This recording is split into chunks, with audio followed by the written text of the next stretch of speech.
Hello guys, आपका बहुत बहुत स्वागत है हमारे यूट्यूब चैनल पर। आज की वीडियो में हम लोग बात करने वाले हैं आर्टिफिशियल इंटेलिजेंस में यूनिट 3 वन शॉट। इस वीडियो के अंदर मैं आपको वो सारे टॉपिक्स बताऊंगा जो एग्जाम में यूनिट 3 के अंदर से पूछे जा सकते हैं। ठीक है, फर्स्ट ऑर्डर प्रेडिकेट लॉजिक सबसे पहला और सबसे इंपॉर्टेंट टॉपिक होने वाला है। इसका कॉन्सेप्ट आपको क्लियर होना चाहिए। इस पे बेस्ड न्यूमेरिकल भी मैं करा दूंगा एक, ठीक है, क्योंकि इस पे बेस्ड न्यूमेरिकल भी एग्जाम में आ सकता है। इसके बाद हम देखेंगे concept of Prolog programming. Prolog programming क्या होती है बेसिकली, ज़्यादा डेप्थ में नहीं जाएंगे बट ओवरऑल हम देख लेंगे कि कॉन्सेप्ट होता क्या है। फिर आता है हमारा यूनिफिकेशन एंड रेजोल्यूशन। ये भी इंपॉर्टेंट है, इनके बारे में आपको पता होना चाहिए। हालांकि यूनिफिकेशन एंड रेजोल्यूशन बहुत ज़्यादा रिपीटेडली एग्जाम में नहीं पूछे जाते हैं, बट इंपॉर्टेंट है इसलिए मैंने इंक्लूड कर लिया। प्लस इजी है और छोटा छोटा सा जल्दी जल्दी समझ लेंगे कि होता क्या है, कि इन केस एग्जाम में आ जाए तो आप लोग कुछ ना कुछ कर पाओ। ठीक है, इसके बाद है हमारा फॉरवर्ड चेनिंग और बैकवर्ड चेनिंग। सबसे इंपॉर्टेंट टॉपिक है इस यूनिट के अंदर। ठीक है, दो इस यूनिट के अंदर मोस्ट इंपॉर्टेंट टॉपिक हैं। पहला फॉरवर्ड चेनिंग बैकवर्ड चेनिंग और दूसरा फर्स्ट ऑर्डर प्रेडिकेट लॉजिक। इन दोनों में से एक क्वेश्चन एग्जाम में आपको जरूर देखने को मिलेगा। इसके बाद हमारा knowledge representation, reasoning systems, mental event and mental objects. ये जो टॉपिक्स हैं इनको भी हम जल्दी जल्दी से कवर करेंगे, क्योंकि एग्जाम में ये बहुत रेयरली पूछे जाते हैं। बट स्टिल मुझे ऐसा फील हुआ कि इनको हो सकता है कि इस बार पैटर्न थोड़ा चेंज हुआ है, तो इस तरीके के क्वेश्चंस को इन्वॉल्व किया जाए। ठीक है, इसलिए इनको हम समझ लेंगे, इनका कॉन्सेप्ट क्या है, ज़्यादा डेप्थ में नहीं जाएंगे। तो बेसिकली ओवरऑल स्ट्रक्चर हम लोगों को देखना है। इसके अलावा स्टार्ट करते हैं पहले टॉपिक से, जो कि हमारा फर्स्ट ऑर्डर प्रेडिकेट लॉजिक।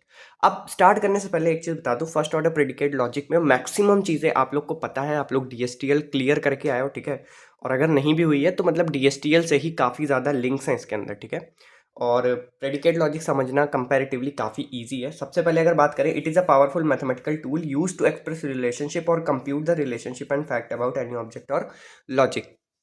मतलब कि किसी भी पर्टिकुलर ऑब्जेक्ट या किसी भी लॉजिक को रिलेट कराना, ठीक है, उनके बीच में किसी तरह का फैक्ट इस्टेब्लिश करना, किसी तरह का रिलेशन इस्टेब्लिश करना, उसके लिए जिस एक पर्टिकुलर टूल का यूज़ होता है, जिसे एक मैथमेटिकल टूल का यूज़ होता है, वो है हमारा फर्स्ट ऑर्डर प्रेडिकेट लॉजिक। ठीक है, it is the foundation for representing and reasoning about knowledge in various fields including AI.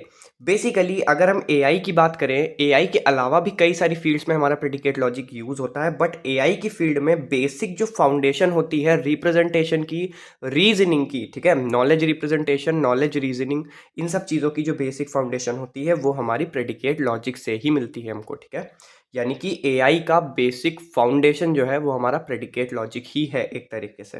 ठीक है, इसके बाद की एस्पेक्ट्स देखेंगे और आपको की एस्पेक्ट समझ जाना है क्या, मैं कोशिश करूंगा कि समझ जाओ आप लोग। अगर ये समझ गए तो आपको पूरा कॉन्सेप्ट एकदम बैठ जाएगा दिमाग में कि प्रेडिकेट लॉजिक होता क्या है, किस लिए इसका यूज होता है।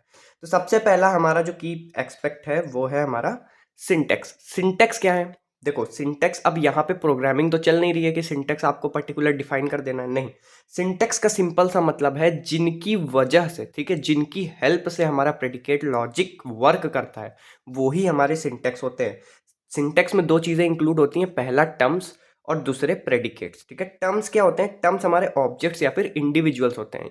अब इसका मतलब सिंपल सा इतना है, जैसे आप लोगों ने देखा था एंटिटी रिलेशनशिप मॉडल के अंदर डीबीएमएस जब मैं पढ़ा रहा था, तो एंटिटीज हमारी क्या होती थी, एंटिटीज हमारी ऑब्जेक्ट्स होती थी। ठीक है, और रिलेशनशिप्स उनके बीच में रिलेशन स्टैब्लिश करती थी। वही सेम केस यहाँ भी चलता है। जो टर्म्स होते हैं हमारे वो ऑब्जेक्ट होते हैं, जो प्रेडिकेट होता है वो रिलेशन या फिर प्रॉपर्टीज को शो करता है। ठीक है, इसके बाद आते हैं हमारे क्वांटिफायर्स। क्वांटिफायर्स बेसिकली हमारे पास दो टाइप के हैं प्रेडिकेट लॉजिक के अंदर। सबसे पहला है हमारा यूनिवर्सल क्वांटिफायर, दूसरा है हमारा एग्जिस्टेंशियल क्वांटिफायर। काम क्या होता है, यूनिवर्सल जो क्वांटिफायर होता है उसका सिंबल देखो, आप लोग को सिंबल याद रख लेना, इसका उल्टा ए है और इसका उल्टा ई है। ठीक है, तो ऐसे याद रख लेना symbol. Universal quantifier for all represent करता है, मतलब कि अगर हमारे पास एक पर्टिकुलर सेट है जिसके अंदर 10 एलिमेंट है, तो उन 10 के 10 एलिमेंट को लेके जब आपको कोई भी कमेंट या मतलब कोई भी स्टेटमेंट बनाना होगा बेसिकली, तब आप फॉर ऑल का यूज़ करोगे, यानी यूनिवर्सल क्वांटिफायर का यूज़ करोगे जब सारे एलिमेंट्स को डेडिकेट करके आप कोई स्टेटमेंट दे रहे हो। ठीक है, बट एग्जिस्टेंशियल क्वांटिफायर के केस में क्या होता है, ये हमारा दिखाता है कि there exist some particular quantity, मतलब कि एक सेट के अंदर फॉर एग्जाम्पल आपको सिर्फ इवन नंबर्स डिफाइन करने, ठीक है, 10 नंबर लिखें, उसमें सिर्फ आपको इवन नंबर्स डिफाइन करने हैं, तो आपको देयर एग्जिस्ट का यूज़ करना पड़ता है। ठीक है, तो उस केस में एग्जिस्टेंशियल क्वांटिफायर आ जाते हैं, जहाँ पे आपको मिनिमम एक एलिमेंट को दिखाना होता है, ठीक है। सारे एलिमेंट्स को नहीं दिखा सकते, सारे एलिमेंट्स को दिखाना है तो आप सीधे सीधे फॉर ऑल का यूज़ कर सकते हो, बट जहाँ पे एक लिमिटेशन आ गई कि सारे एलिमेंट्स को डिफाइन करने की जगह आपको कुछ सर्टेन एलिमेंट्स को डिफाइन करना है, वहाँ पे हम लोग एक्सिस्टेंशियल क्वांटिफायर्स का यूज़ करते हैं, ठीक है। सो आई होप ये दोनों क्लियर हो गया होगा।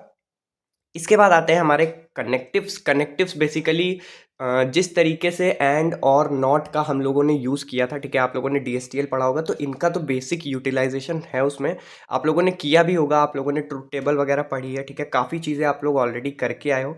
तो ये भी बस सेम उसी तरीके का केस होता है यहाँ पे। कनेक्टिव्स क्या होते हैं एफओएल के अंदर, यानी फर्स्ट ऑर्डर लॉजिक के अंदर क्या होते हैं एफओएल, चार तरह के हमारे एफओएल होते हैं, कंजंक्शन, डिसजंक्शन, इम्प्लीकेशन, निगेशन, ठीक है, चार होते हैं। कंजंक्शन हमारा क्या होता है एंड होता है, डिसजंक्शन क्या होता है और होता है, इम्प्लीकेशन क्या होता है इफ देन होता है, और निगेशन क्या होता है नॉट होता है। अब ये सारी चीज़ें हमारी न्यूमेरिकल जब हम सॉल्व करेंगे ना, तो वहाँ पे आपको ये अच्छे से समझ में आ जाएगा कि कनेक्टिव्स का यूज़ क्या है और कनेक्टिव्स कर क्या रहे हैं एक्चुअली, ठीक है। सो अभी चलते हैं वेरिएबल्स पे, उसके बाद हम लोग जब न्यूमेरिकल करेंगे तब हम देखेंगे कनेक्टिव्स आपको क्लियर हो रहा है या फिर नहीं क्लियर हो रहा है, ठीक है। नहीं क्लियर होगा तो बता देना कमेंट सेक्शन में, मैं ट्राई करूँगा कि आपको नोट्स के थ्रू ही पहुंचा दूँ डिस्कॉर्ड पे, बाकी वीडियो तो थोड़ा सा मुश्किल हो जाएगा, टाइम कम है, ठीक है। तो अभी वेरिएबल्स की बात करते हैं। They are denoted by symbols such as कहाँ गए सिंबल, वेट, ओके, तो सिंबल आ गए यहाँ पे, सिंबल हम लिखना भूल गए थे, ठीक है। ये हमारे बेसिक सिंबल्स होते हैं एक्स वाई एंड जेड। आप लोग जहाँ भी देखोगे प्रेडिकेट लॉजिक इंप्लाई हो रहा है वहाँ पे इन सिंबल्स का यूटिलाइजेशन किया जाता है, ठीक है। तो मतलब सिंबल्स बेसिकली क्या होते हैं, use to represent element within a given domain. किसी एक पर्टिकुलर डोमेन में एलिमेंट्स को रिप्रेजेंट करने का काम करते हैं सिंबल। फॉर एग्जाम्पल कहीं पे लिखा है राजू ईट्स, ठीक है, तो राजू को हम एक सिंबल बना देंगे, मतलब एक सिंबल अलॉट कर देंगे, for example Raju is x and x Yeats food, ठीक है। तो इस तरीके से हम इसमें स्टेटमेंट्स बनाते हैं। बाकी कैसे स्टेटमेंट्स बनते हैं वो सारी चीज़ें अभी आपको क्लियर हो जाएंगी, न्यूमेरिकल तक रुक जाओ, थोड़ा सा इंतजार कर लो। इन्फेरेंस रूल्स, ठीक है, इन्फेरेंस रूल्स क्या होते हैं, responsible for manipulation and derivation of statement in the logic. मतलब कि जितने भी मैनिपुलेशंस हो रहे हैं, जितने भी डेरिवेशंस परफॉर्म हो रहे हैं किसी एक पर्टिकुलर लॉजिक के अंदर, उसके लिए हमारे इन्फेरेंस रूल्स ही रिस्पॉन्सिबल होते हैं, ठीक है। तो अब बात कर लेते हैं हम लोग न्यूमेरिकल्स की। तो बेसिकली सबसे पहला न्यूमेरिकल जो यहाँ पे गिवन है हमको वो है A gorilla is black and B gorilla is old, ठीक है। ये दो स्टेटमेंट्स आपको गिवन है, gorilla is black and gorilla is old, gorilla काला है और गोरिल्ला बूढ़ा है, ठीक है, सबसे सिंपल स्टेटमेंट है। अब देखो इसका जब हमको प्रेडिकेट लॉजिक बनाना होता है, फर्स्ट ऑर्डर प्रेडिकेट लॉजिक, तो हम क्या करते हैं, सबसे पहले हमको वेरिएबल असाइन करना है, ठीक है। तो वेरिएबल इसमें किसको असाइन करोगे, गोरिल्ला को करोगे, क्योंकि वही हमारा मेन एंटिटी है, ठीक है, जिसके ऊपर ये पूरे स्टेटमेंट्स फॉर्म हुए हैं। तो गोरिल्ला को हमने बना दिया एक्स। अब ज़्यादा मेरी बातों का डबल मीनिंग मत निकालना, गोरिल्ला को हमने बना दिया एक्स क्योंकि हम एक्स वेरिएबल असाइन कर रहे हैं, ठीक है। इसके बाद आगे बढ़ते हैं, गोरिल्ला बन गया एक्स। अब एक्स हमारा क्या है, एक्स हमारा ब्लैक है और एक्स हमारा ओल्ड है, ठीक है। तो इन दोनों चीज़ों को कैसे रिप्रेजेंट करेंगे भाई, दो अलग अलग स्टेटमेंट है, इनको एक साथ रिप्रेजेंट करना है, कंजंक्शन यूज होगा, ठीक है। अब इतना आपको पता है, ठीक है, कि दो चीज़ों को जब आपको ऐड करना होता है तो आप कंजंक्शन का यूज करते हो, ठीक है। तो क्या करोगे, सिंपल है, ब्लैक एक्स, यानी कि गोरिल्ला जो हमारा ब्लैक है और गोरिल्ला क्या है हमारा ओल्ड है, ठीक है। तो ओल्ड एक्स, दोनों के लिए हमने क्वांटिटीज रिप्रेजेंट कर दी और हमने कंजंक्शन का यूज़ किया, ठीक है। कंजंक्शन का यूज़ करके हमने क्या किया, इन दोनों सेंटेंसेस को मर्ज करा दिया, ठीक है। और सिंबल की तरह आप इसको याद रखो, कंजंक्शन डिंजंक्शन भूल जाओगे, और की तरह याद रखो, ठीक है। और का यूज़ करेंगे हम दोनों को सेंटेंस को एक साथ रिप्रेजेंट करने के लिए, ठीक है। हाँ, ठीक है। और अच्छा, और नहीं, सॉरी सॉरी, और नहीं है ये एंड, ठीक है, ये एंड का सिंबल है, और का सिंबल डाउनवर्ड्स होता है, ठीक है। So sorry for the confusion. Black and old, gorilla is black and old, हमने सेंटेंस को मर्ज कर दिया, ठीक है। इसके बाद क्या आता है, all boys like to play. ये अगला सेंटेंस देखो, चार सेंटेंस मैंने यहाँ लिखे हैं, अगर इन चारों की वर्किंग आप समझ गए तो इसके अलावा कोई भी सेंटेंस एग्जाम में आपको मिलेगा आप कर लोगे, ठीक है। All boys like to play का मतलब क्या है, अब यहाँ पे अगर आप ध्यान से देखो, ठीक है, तो सारे बॉयज़ के लिए मतलब कि एक सेट है जिसमें बहुत सारे बॉयज़ हैं, मतलब मान लो पूरे यूनिवर्स में जितने भी बॉयज़ हैं वो उस सेट के अंदर आ गए। अब all boys like to play मतलब वो पूरा सेट ही रिप्रेजेंट हो रहा है, ठीक है। तो यहाँ पे हम लोग फॉर ऑल का यूज़ करेंगे, यूनिवर्सल क्वांटिफायर का यूज़ करेंगे, ठीक है। कैसे यूज़ करते हैं, फॉर ऑल, ठीक है, फॉर ऑल बॉयज़ को मान लेते हैं हम एक्स, फॉर ऑल बॉयज़ जो कि हैं हमारे एक्स, ठीक है। अब बॉयज़ को एक्स मान लेते हैं। अब देखो सारे बॉयज़ को हमने एक्स बना दिया, ठीक है। अब क्या करेंगे, for all x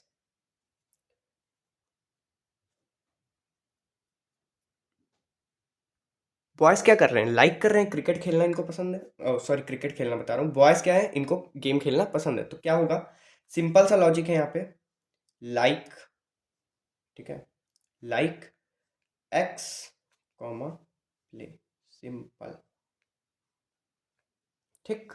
all boys like to play, all boys, फिर for all boys x like X comma plays, ठीक है, एक्स को खेलना पसंद है, ठीक है। इसको दो तरीके से रिप्रेजेंट किया जा सकता है, एक ये तरीका हो गया, एक तरीका हो गया हमारा फॉर ऑल एक्स, ठीक है, for all x colon boys x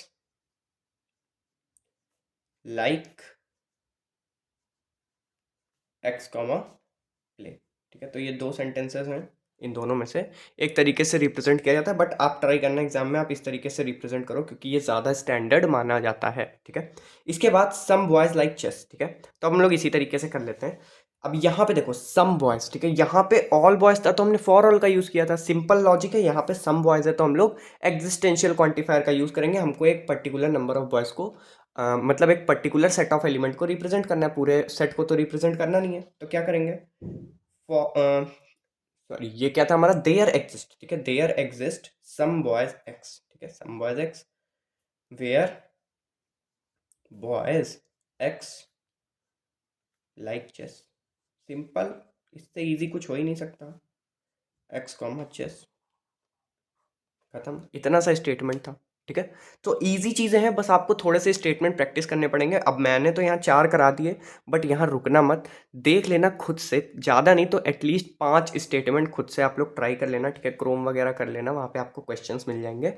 बाकी 5 क्वेश्चंस आप लोग खुद से ट्राई करना बनाने का, या फिर प्रीवियस ईयर क्वेश्चन लगा लेना, सबसे बढ़िया प्रीवियस ईयर के उठाना, पिछले साल भी आया था, उसके 5 क्वेश्चन ट्राई कर लेना। अगर उसमें कोई क्वेश्चन फंसता है तो स्ट्रेटली मुझे आप चाहे पर्सनली मैसेज कर दो डिस्कॉर्ड पे, चाहे आप ग्रुप पे मैसेज कर दो। ग्रुप पे करोगे तो ये है कि कोई भी सॉल्यूशन आपको दे सकता है, पर्सनली करोगे तो जब मैं देखूंगा तभी मैं सॉल्यूशन दे पाऊंगा, ठीक है। तो ये इश्यूज रहते हैं, बाकी अब मैं सॉल्यूशन प्रोवाइड कर दूंगा एसएप, आप लोग प्रैक्टिस कर लीजिएगा, ठीक है। इस तरीके के क्वेश्चन एग्जाम में आ सकते हैं।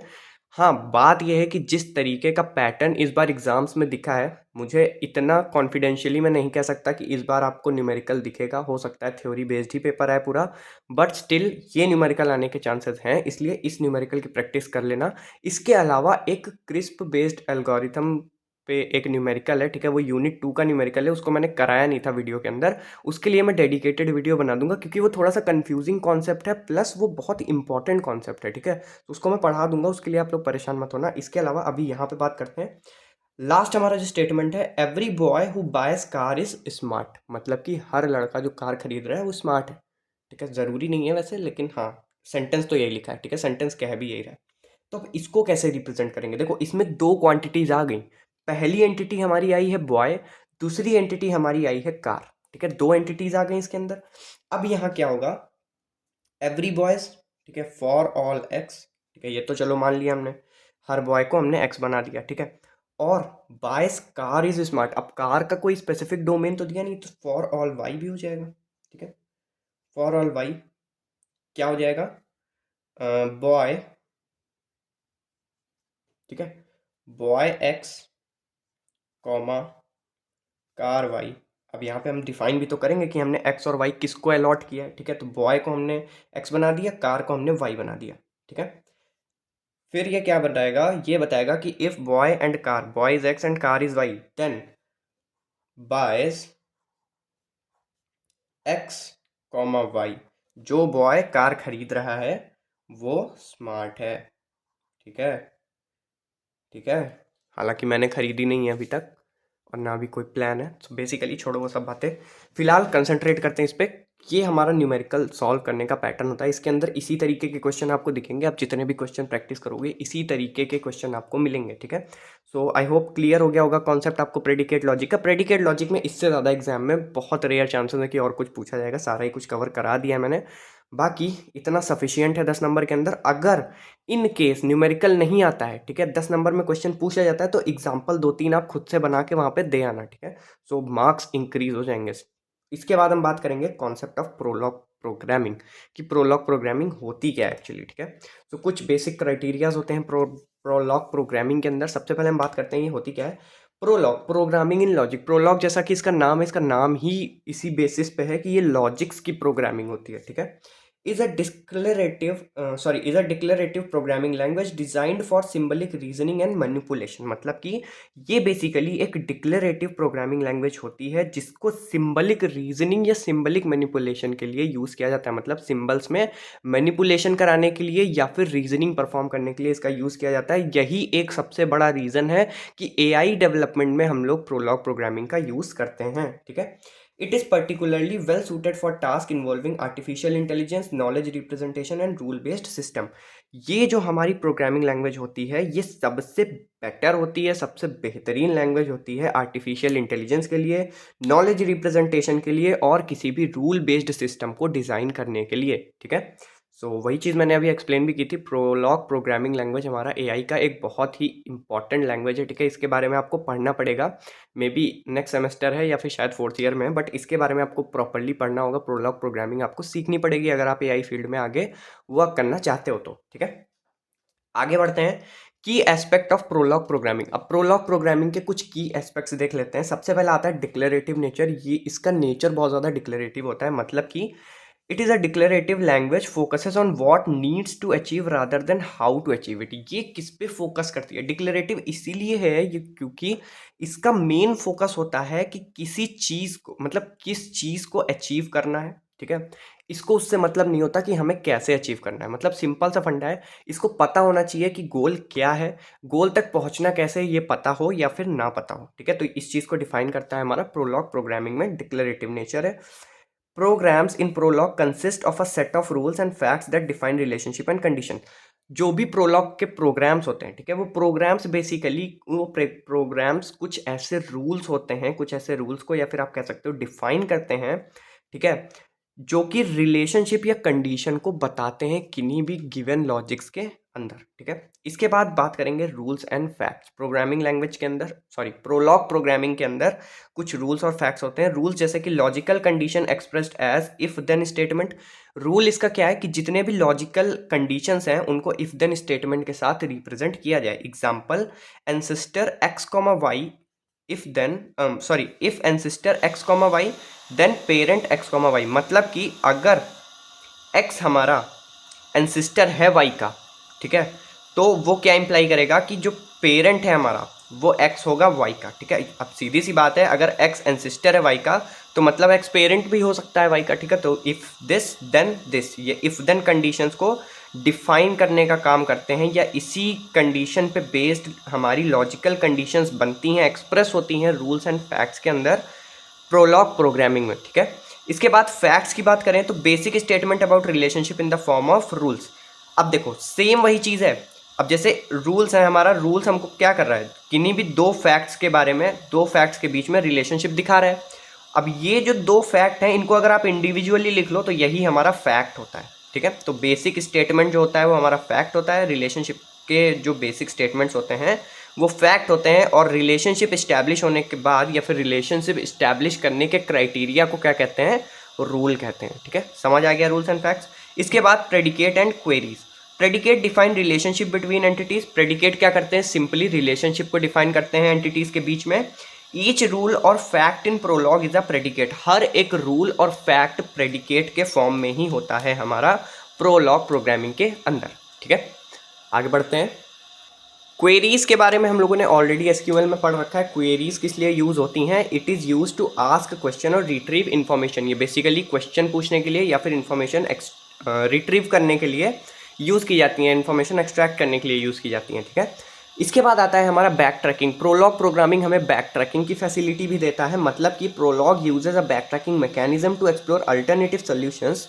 If a query fails Prolog can backtrack and explore other possibilities. मतलब इसका सिंपल सा इतना है कि जो प्रोलॉग है उसमें बैक ट्रैकिंग मैकेनिज्म यूज़ होता है, जिससे कि हम लोग मल्टीपल सॉल्यूशन पाथ्स को फाइंड कर सकते हैं और अगर क्वेरी किसी एक पर्टिकुलर पाथ में फेल भी हो जाती है तो उस केस में प्रोलॉग क्या करेगा, बैक ट्रैक करेगा और जो दूसरी पॉसिबिलिटीज़ अवेलेबल हैं उनके थ्रू वापस से सॉल्यूशन फाइंड करने की कोशिश करेगा। ठीक है, तो ये फैसिलिटी हमें प्रोलॉग प्रोग्रामिंग के अंदर मिलती है। इसके अलावा लिस्ट एंड पैटर्न मैचिंग, ये भी काफ़ी इंपॉर्टेंट पॉइंट हो सकता है हमारा आर्टिफिशियल इंटेलिजेंस के एस्पेक्ट में। ठीक है, Prolog has built in support for working with list and pattern matching making it convenient for task involving structured data. मतलब कि स्ट्रक्चर्ड डेटा पे पैटर्न मैचिंग के जो टास्क होते हैं या फिर उनमें जो हमारे आप कह सकते हो उन टास्क को कन्वीनियंट बनाने का एक तरीका होता है, वो हमारा प्रोवाइड कर जाता है प्रोलॉग प्रोग्रामिंग। ठीक है, प्रोलॉग के अंदर काफ़ी सारे बिल्ट इन सपोर्ट होते हैं जो कि लिस्ट के साथ वर्क करते हैं, पैटर्न मैचिंग के साथ वर्क करते हैं, जिसकी हेल्प से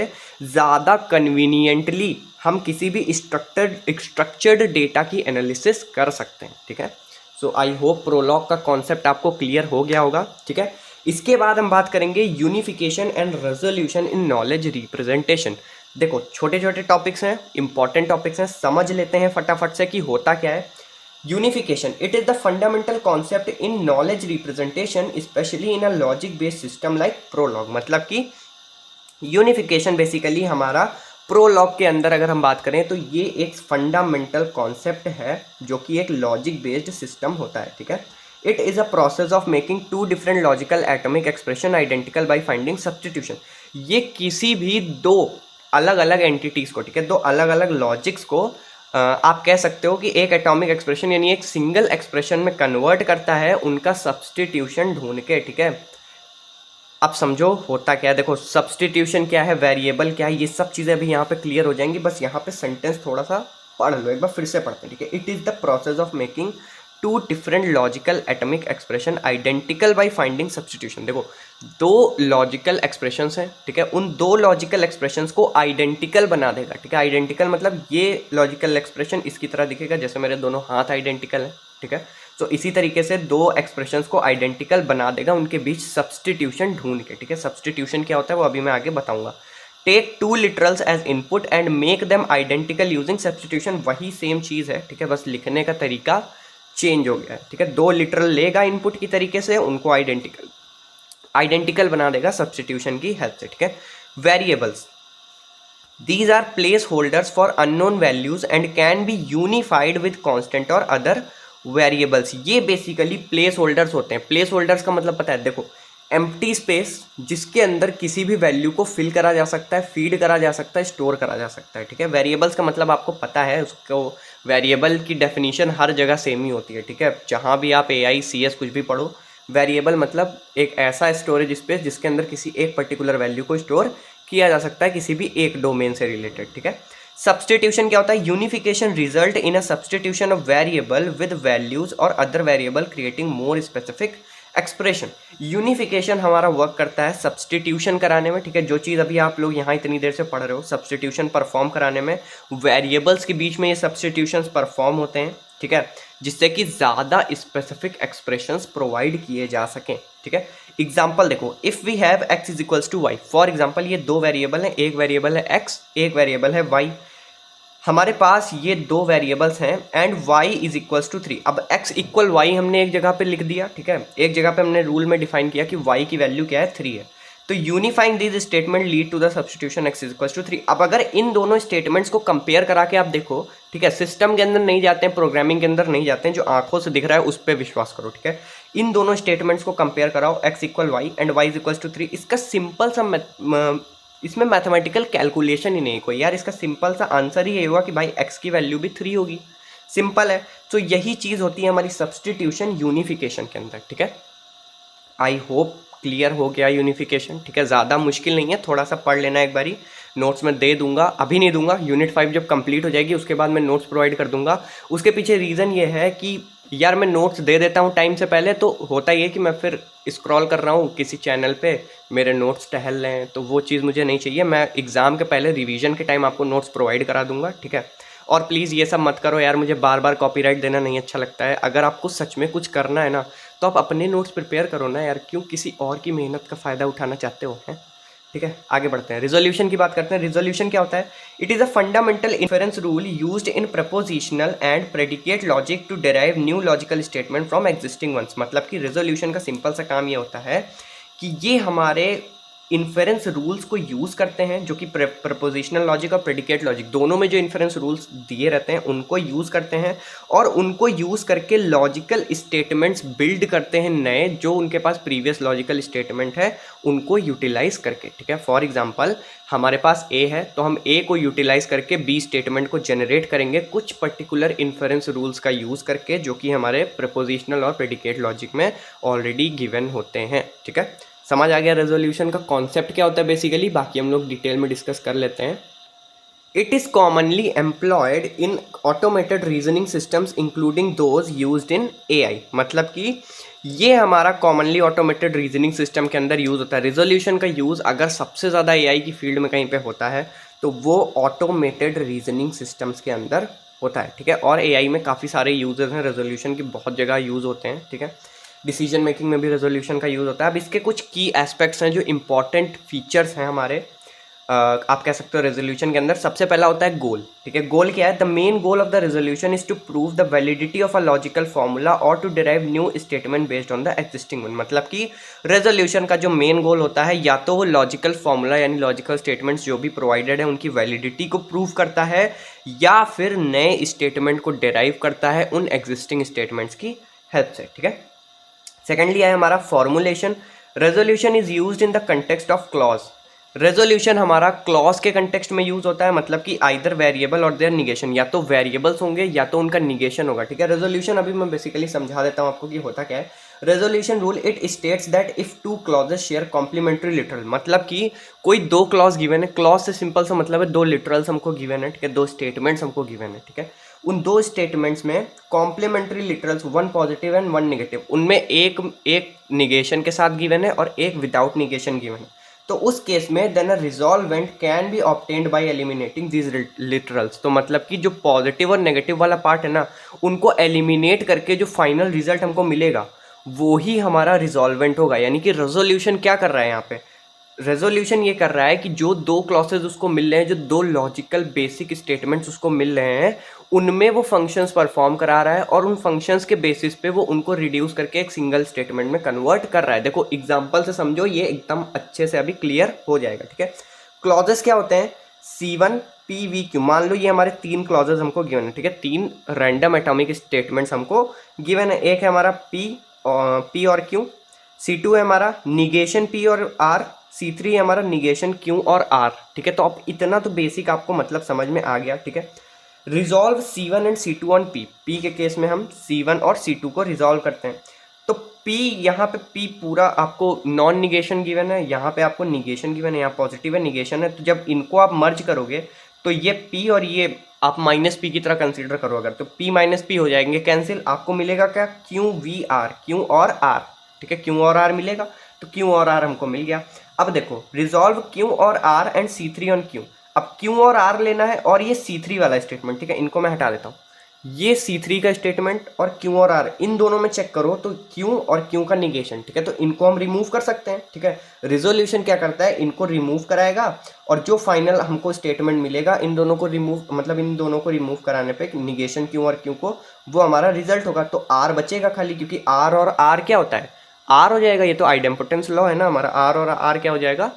R हो जाएगा। तो यही हमारा रिजल्ट आ जाएगा। ठीक है, तो रेजोल्यूशन बेसिकली इसी तरीके से फंक्शंस परफॉर्म कराता है। आप एग्जांपल समझ गए तो आप समझ गए हो कि रेजोल्यूशन करता क्या है। ठीक है, बाकी कुछ है नहीं, बस यही चीज़ें हैं रेजोल्यूशन के अंदर।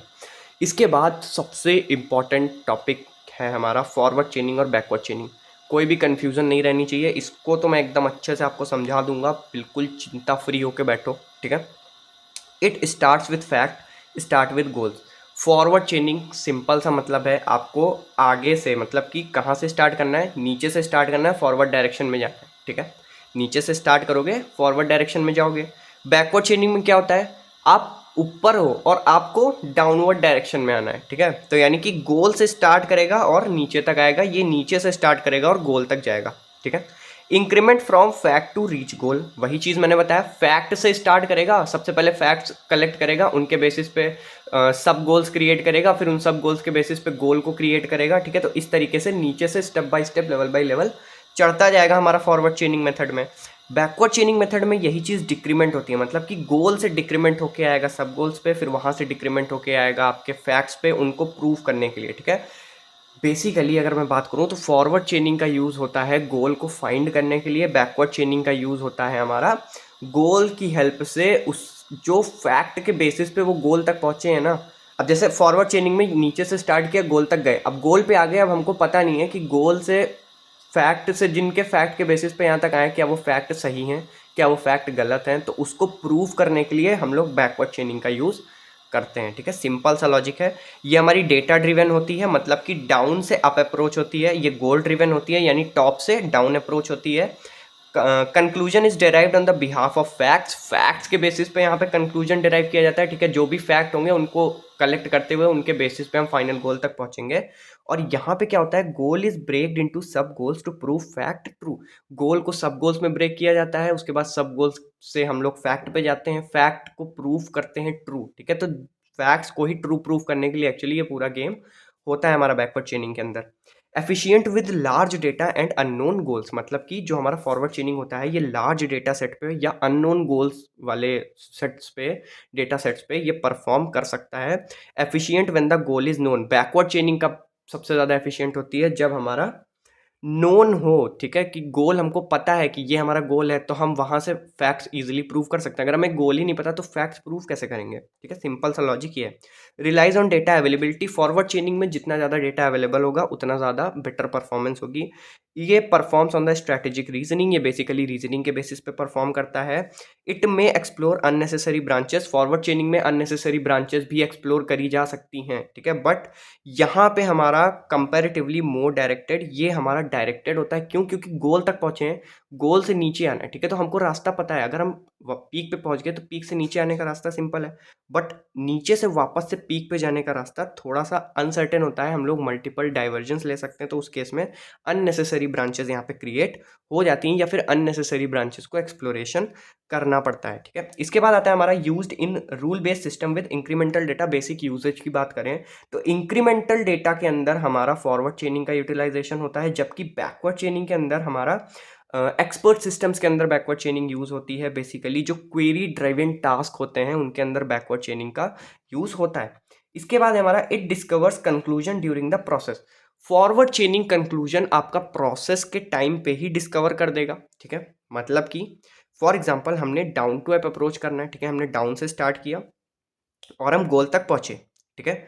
तो प्रोसेस के दौरान हमको कंक्लूजन मिल गया। बट बैकवर्ड चेनिंग में क्या होता है, it focus on a specific known goal, ये एक नोन गोल के बेसिस पे वर्क करता है और टॉप टू बॉटम डायरेक्शन की तरफ मूव करता है, ठीक है। तो सिंपल से 10 डिफरेंसेस यहाँ पे डिफाइंड है।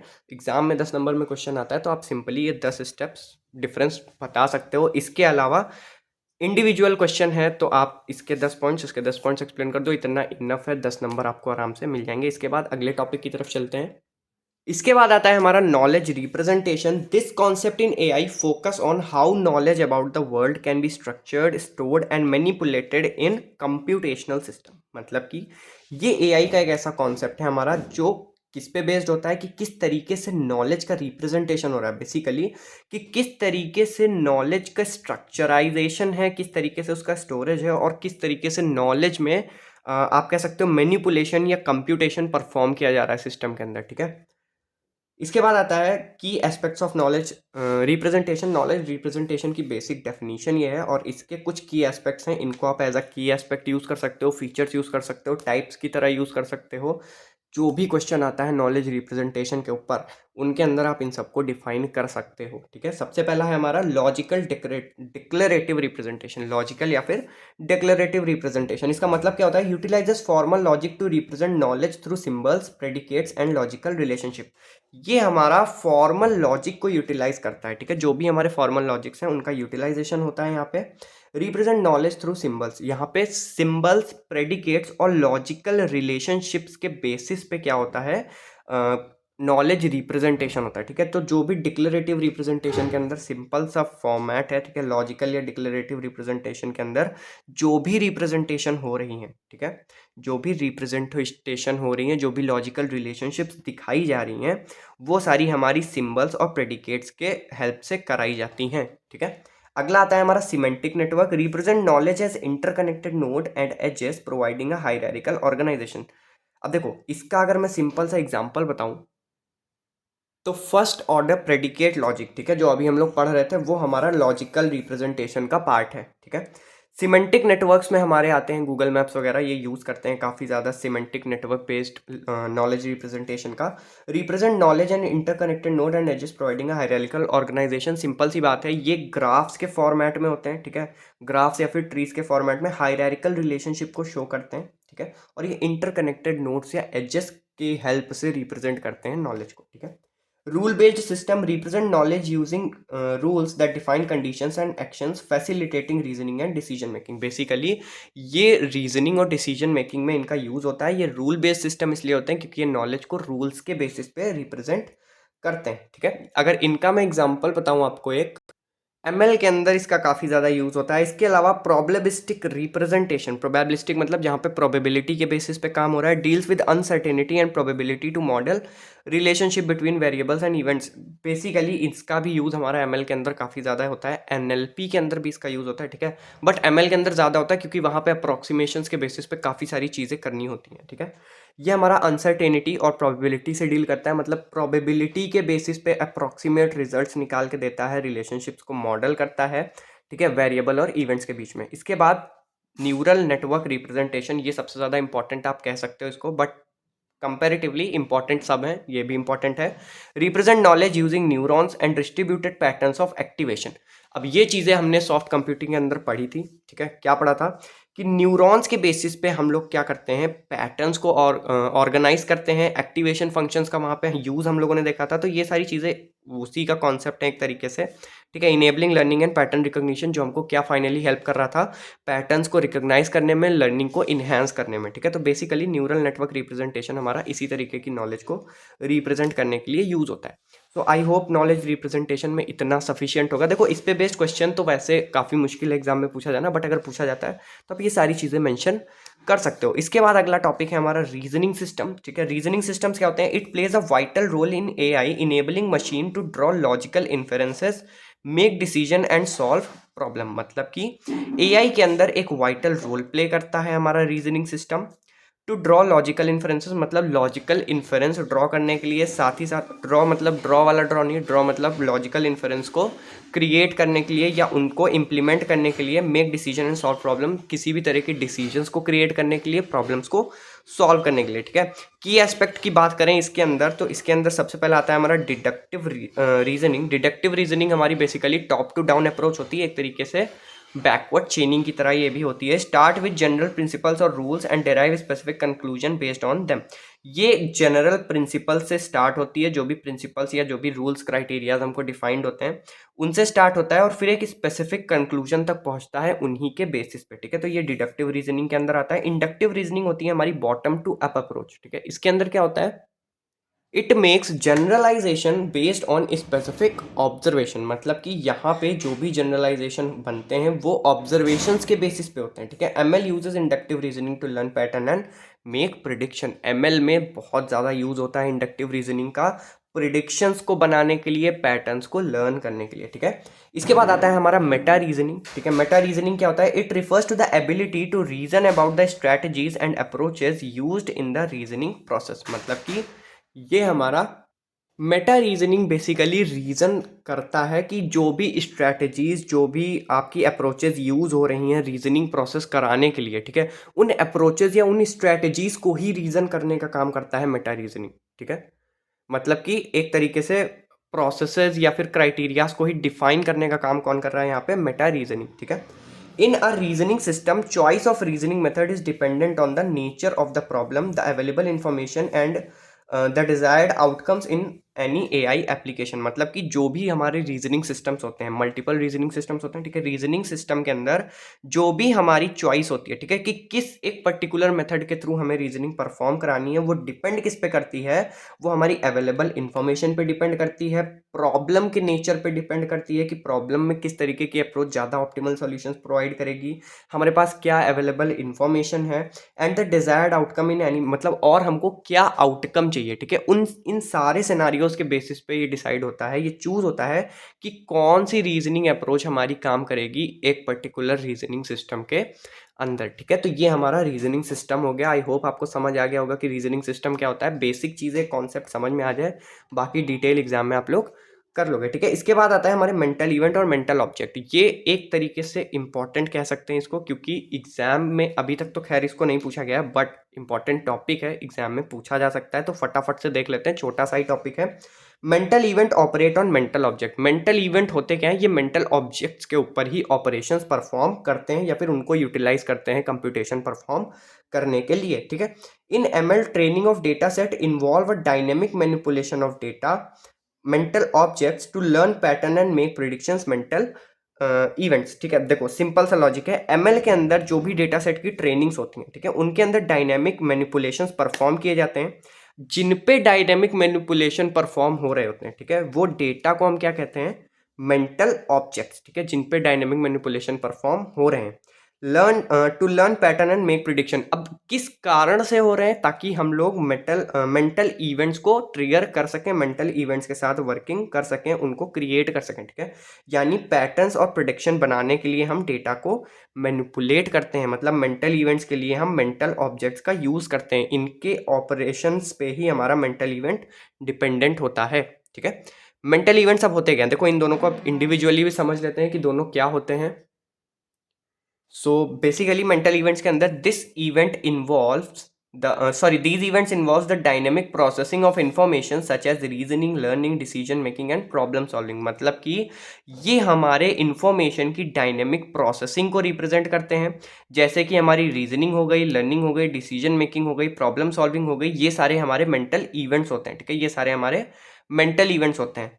AI mental events are the computational activities that derives the system functionalities। मतलब कि AI के जो हमारे मेंटल इवेंट्स होते हैं, मतलब आर्टिफिशियल इंटेलिजेंस के अंदर जितने भी हमने मेंटल इवेंट्स पढ़े हैं या फिर पढ़ने वाले हैं हम लोग आगे, वो सारे कंप्यूटेशनल एक्टिविटीज होते हैं जो बेसिकली सिस्टम की फंक्शनैलिटी के बेसिस पे वर्क करते हैं, उसको इन्हेंस करने के लिए वर्क करते हैं, ठीक है। इसके बाद आता है हमारा mental objects. They represent knowledge, patterns and data that the system manipulate during its computational process. मतलब कि मेंटल ऑब्जेक्ट्स हमारे क्या होते हैं, ये नॉलेज को रिप्रेजेंट करते हैं, पैटर्न्स को रिप्रेजेंट करते हैं और डेटा को रिप्रेजेंट करते हैं, जिसको सिस्टम मैनिपुलेट करता है, ठीक है, जब भी कंप्यूटेशनल प्रोसेसेस परफॉर्म होती हैं, ठीक है। These objects are responsible to form the basis of the AI decisions making and intelligent behavior। मतलब कि एआई के अंदर जो भी डिसीजन मेकिंग हो रही है, एआई के अंदर जो भी इंटेलिजेंट बिहेवियर डेवलप हो रहा है, ठीक है, उसको परफॉर्म करने के लिए जो बेस है हमारा, वो क्या है, इन्हीं ऑब्जेक्ट का जो भी मैनिपुलेशन कराया जाता है। यानी मेंटल ऑब्जेक्ट एक तरीके से रिस्पॉन्सिबल होते हैं एआई के अंदर डिसीजन मेकिंग और इंटेलिजेंट बिहेवियर को इन्हेंस करने के लिए या फिर इंक्रीज करने के लिए, ठीक है। सो आई होप सारी चीज़ें क्लियर हो गई होंगी। वीडियो अच्छी लगी हो तो लाइक कर देना। प्लस एक चीज़ और, अभी तो वीडियो के नोट्स मैं नहीं दूंगा, ठीक है, मैं नोट्स यूनिट 5 के बाद ही दूंगा, और मोस्ट प्रोबेबली मैं आज शाम या रात तक तो मैं ख़त्म कर दूंगा सारा कुछ, तो रात में आपको नोट्स प्रोवाइड हो जाएंगे। मैक्स टू मैक्स 10 बजे तक सब कुछ दे दूंगा, तो आराम से आप रिवाइज करके कल चले जाना एग्जाम में। And all the very best for the exams. Playlist का लिंक डिस्क्रिप्शन बॉक्स में है, आप वहाँ जाके प्लेलिस्ट एक्सेस कर सकते हो। इसके अलावा डिस्कॉर्ड पे आ जाओ, डिस्कॉर्ड पे आप लोग आ जाओगे तो वहाँ पे आप लोग को नोट्स इजीली मिल जाएंगे और मेरे से भी आप डायरेक्टली कनेक्ट हो सकते हो, ठीक है। So thank you so much for watching this video.